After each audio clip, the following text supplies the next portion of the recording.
Good evening and welcome to Owelekan TV Half News Hour.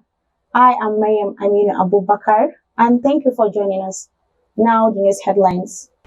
Shehu Sani calls out President Muhammadu Buhari and Governor Nassiru El-Rufai over the whereabouts of popular APC critic abducted in Kaduna State.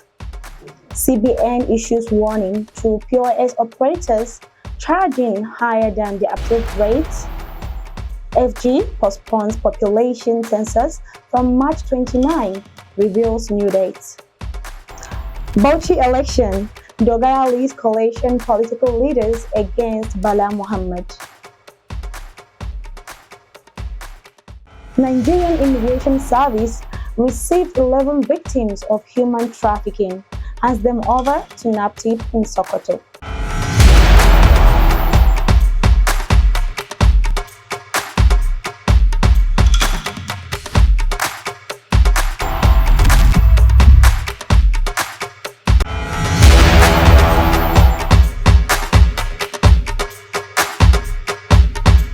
Welcome back from the break and thanks for being with us. Now the news info. The former senator representing Kaduna State Central at the National Assembly, Shehu Sani, calls out President Muhammadu Buhari and the Kaduna State Governor, Nassiru El-Rufai, and the National Assembly over failure to account for the whereabouts of a popular critic of the All Progressive Congress, APC, Idris Dadiata, who was abducted from his home 3 years ago. According to Premium Times, Dadiata was abducted from inside his residence by unknown gunmen at about 1 a.m. amidst his family on the 2nd of August 2019. He was said to have been traced by the armed men who whisked him away in his BMW car in his Barnawa neighborhood of Kaduna State. Shehu Sani, in a Twitter post, averred that the lifespan of the present administration is gradually coming to an end without telling Nigerians the whereabouts of Dadiata. The post was accompanied by the picture of Dadiata, in which the former lawmaker accused the federal government and the Kaduna state government of failing to raise an issue about the incident. The Central Bank of Nigeria, CBN, issues phone numbers addressed to report POS operators charging higher than the approved rates. The action is taken to address the complaints of Nigerians who are bitter about the outrageous charges they encounter during transactions as a result of the new Naira policy and the insufficiency of cash flow in circulation. Our correspondent has the full story. As for me, I don't charge much. I don't charge much at all. It's just that they should help us too. Because when you go to the bank and you are being given 5,000 naira per day to do your transactions, how will you make it? I'm a family woman and I need to support my family. So those are the things they too need to consider. So what I'm pleading, they should please help us and increase the amount they are giving us. Meaning he's collecting more tithe than God. That is number one. Number two, again, that's some process. It is the same government that is saying, catch the POS and prosecute. The government of the day is not sincere. You understand? The government of the day is not sincere. They continue implementing and they say, who are they going to prosecute? It is the same bankers that are selling the Naira note to the POS people. And 85% of the POS people are working for the bankers. And it is going to bring more hardship in the country. If they say, catch, prosecute, which means the POS people will stop business, generating another unemployment for Nigerians again. So the government should sit down, analyze, and bring a mutual understanding how to solve Nigerians' problem. It's as if we, the ordinary people, we are using our money to buy with our money, which is very wrong for the economy and it's very bad. Yeah, the thing really affects my business, yeah. The thing really affects my business because some people that buy my business, buy some things, if they transfer, I will not see it and they will now go with my kaya. So those things, they affect my business. They are correct to arrest people, but in the other side also is not still a good idea, because of them too, they are also finding a means to survive. You get?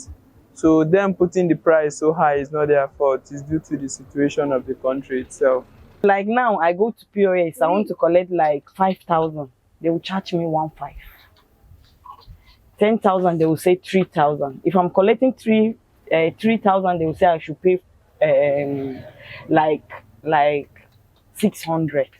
But I didn't used to collect because I know how I suffer to hustle my money. I hustle it in small and this thing, small money, like 200, 300, 500. That's how I hustle my money. How can I remove 5,000 for 1,500?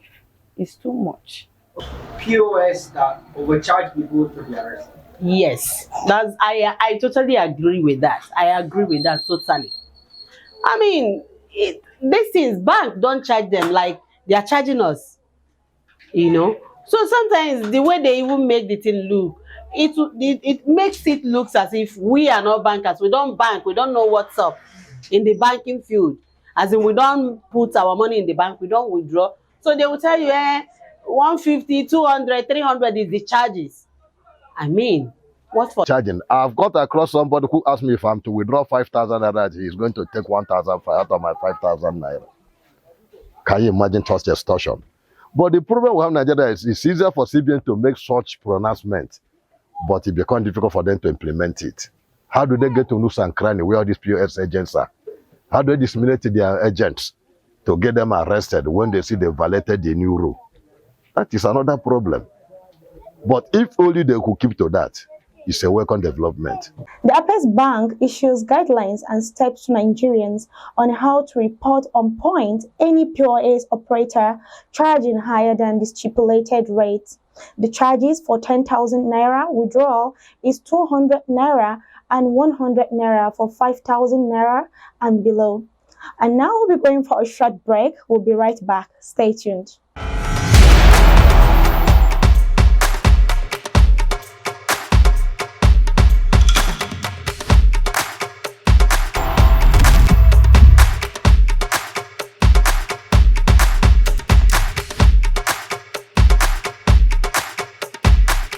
Welcome back from the break and thanks for being with us.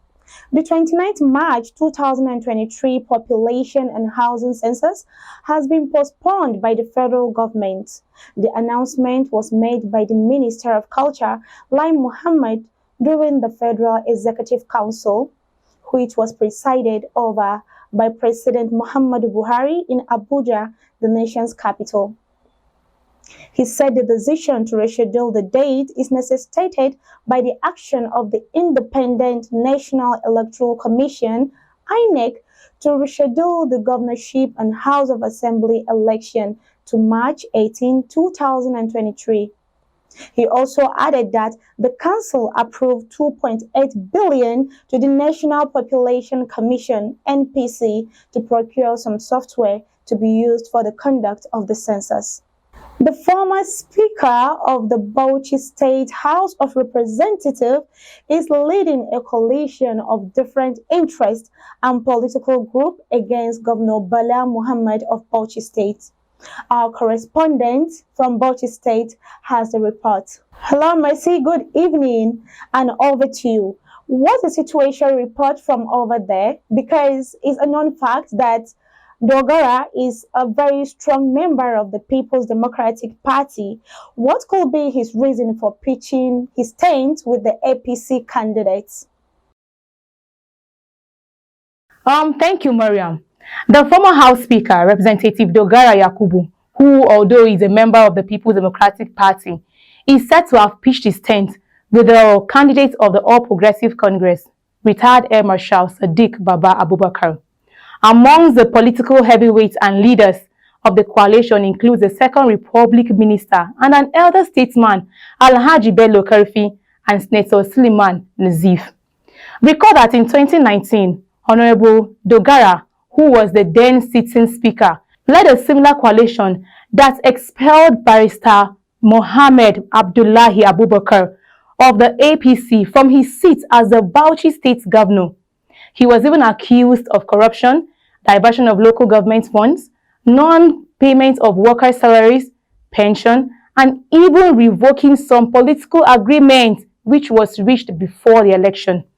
While responding to some of the questions asked him by some journalists as to whether he has returned to the APC by supporting its candidates for the Bauchi state governorship, he responded that he is supporting candidates, not the party. Okay, Mercy, thank you very, very much for the story. As a report from Bauchi State by Mercy, and now we're going for a short break. We'll be right back. Stay tuned.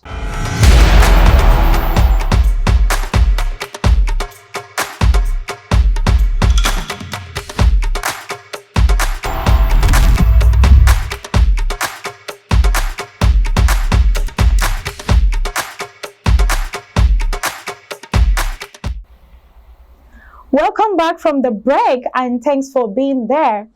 11 victims of human trafficking received by the Nigerian Immigration Service (NIS) from the Niger Republic Police are handed over to the National Agency for the Prohibition of Trafficking in Persons (NAPTIP) Sokoto State. According to the Aluta News report, the service's Public Relations Officer, SPRO, Controller of Corrections, CC, Mr. Tony Akuneme said this in a statement on Sunday in Abuja. Akuneme said that the victims were repatriated back to Nigeria by the Niger Republic Police and handed over to the Nigerian Immigration Service at the Ilela Border Command. According to him, the Controller of Immigration, Ilela Border Command, Ado Reno Sabo, revealed this on Friday, March 10th, while handing over the victims to the zonal commandant of NAPTIP in Sokoto. The 11 victims, who were all women, were apprehended in Niger Republic on the way to Libya. The young women are from different parts of the country and of various ages ranging from 19 to 37, he said. Akunime advises Nigerians to desist from taking such perilous journeys, noting that most of the victims ended up being used for labor exploitation, prostitution, or organ harvesting. And that's all the story on the Oweleken TV News Half Hour today.